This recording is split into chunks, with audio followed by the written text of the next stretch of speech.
My name's Keri Seymore. I'm a nurse practitioner here with Deer Hollow. I was an ER nurse for about 20 years. I watched my peers get sick. I lost friends to suicide. I lost friends to chronic health conditions that were a result of chronic exposure to trauma. And then my husband died. Suddenly I was the person who had these mental health symptoms, and I was the person who was having nightmares and couldn't make it to work and had a hard time functioning. And I got treatment, and I learned that there is a reason why I was responding the way that I was after so many years of doing the job that I had done. And I wanted to bring that to other people. I wanted to help my colleagues and my family and my peers get the treatment that they deserve so that they can keep serving the community that they care so much about. Nurses are exposed to all kinds of trauma at work.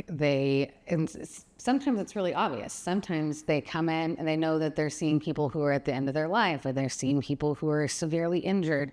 Maybe they're supporting family members who are losing family members or have sick loved ones.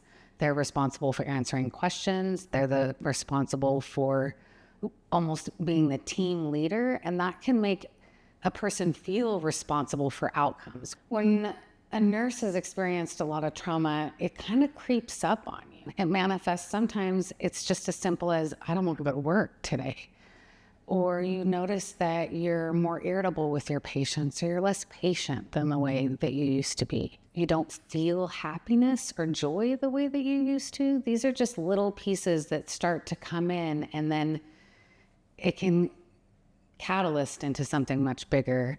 I think nurses are aware that they're having PTSD symptoms. I think that they often don't feel like they're worthy or deserving, or they think there's no one else to do it anyway, and so they keep going. And the problem with that is that turns into self-blame. They don't recognize that there's an actual process happening in their brain, that trauma is changing the way that they're responding, and that there are interventions that could help them.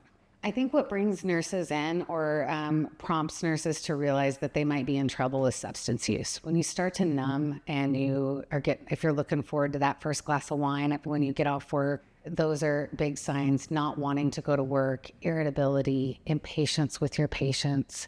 The one thing that I would want nurses to know who are suffering in silence and aren't reaching out for help is that they're not alone, and that it's not their fault. First responders and firefighters have been out there getting this treatment.